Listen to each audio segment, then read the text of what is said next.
Well, good evening, ladies and gentlemen, and welcome to another episode of El Bigote Gigante presents Racing with RC Cars, or as I like to call it, that great big old money pit. This is my Blitz short course truck that I have slightly modified. I have put in the high-tech servo. I have upgraded to the Gens Ace 5000 milliamp 40 C-burst batteries from Hobby Parts with a Z, $35. They are absolutely fantastic. I now have two of them and a sky lipo that I started. I'm sorry, a blue lipo that I started with, and they are fantastic. However, there is one problem. The cool thing about this battery and the bad thing about this battery is the connectors here are banana plugs, and they can be removed.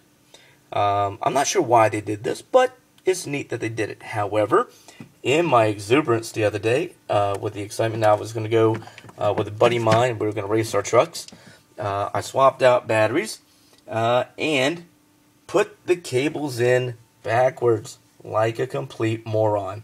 Oh sure, laugh all you want, I can't be the only guy that ever did it. However, this is what we learned. As soon as you connected everything, the motor engages, whether or not the on-off switch is on or off. It bypasses everything, and the motor goes into reverse at top speed and burned out. So, that's the end of the second brushed motor, which only had probably about, I don't know, an hour's worth of time on it until I fried it. So, I have upgraded. And what have we gone with? That's right, the standard that everybody knows and loves, the Castle STC short course brushless. Got this baby from GoNitro.com for $85 shipped to your door. I'm not kidding. GoNitro.com, $85. Put the order in on Tuesday. It is now Thursday. I have it. So one of the cool things about this, of course, with this particular motor and ESC, is you get that really nice fan upgrade. And as every hobbyist who has done this will tell you, no, it won't fit on the motor like it was designed in this particular truck. There's not enough clearance. But it will fit on the ESC, almost by design. Just a little shoehorning, and there we go. A couple of zip ties around the edges here, and I think that'll hold it securely. But then the question becomes, where does one mount this? Well, you could go back to your traditional spot where the other ESC was, and that's pretty large, and a lot of people are concerned about weight and balance, weight distribution and balance. And I've seen some people make some modifications about how to, they've had other ESCs, much smaller ones, that actually fit down into this little cavity below the shock tower and behind the battery. I cannot do that, as you can see. Oh, well, we'll just take this off for now. The ESC simply will not fit. It is too gigante. Okay, won't go down. So, how does one mount this so that it looks good, will perform well, and meet all your needs? And I decided that I would build a mounting plate using the battery bracket as a jump-off point and doubling off of the shock towers. I have used just some pretty standard polystyrene board. You can get this at most hobby shops, especially if they're into model trains. This is a pretty thick millimeter. I really couldn't tell you. I think it's like 0.08 millis or centimeters. But it's a very firm, very durable, very, very little flex to it. So I went with this. However, I was going to use this. And the cool thing about using any kind of polystyrene board is when you look at the world around you, it's everywhere. This is actually a for sale sign. It's one of the bigger ones that actually came in the metal frame that you would stab into the ground with your foot. But as you can see, there's the red edge when it was going to be a for sale, and you can see the thickness of it. And now if you were to compare it to the other polystyrene that I actually purchased, you can see the thickness difference. So it's a little bit thicker. I wanted the rigidity.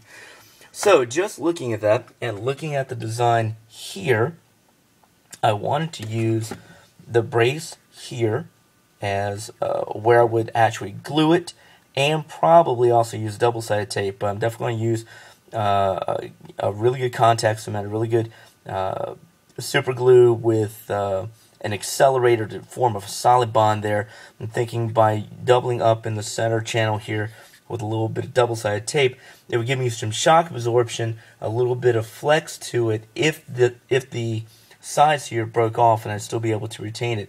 But I wanted to also use the shock tower holes here as a second stability bridge, but I did not want to permanently mount it, because if I ever need to remove it or remove the shock tower, having that permanently glued or welded in there is going to be very counterproductive. So by using the polystyrene and just kind of eyeballing it, going back and forth with a pen and a T, well, like a T square, if you will, I was able to construct this. It's really simple in design, and the way that it operates is, of course, slides into the channels using the strength of the actual shock tower to give it a bridge, and then, of course, just long enough that it will connect here. It will only touch the contact points on the top of the battery tower and underneath. So that's where the thickness of the double-sided tape will come into play. So it'll be cemented, and adhesed.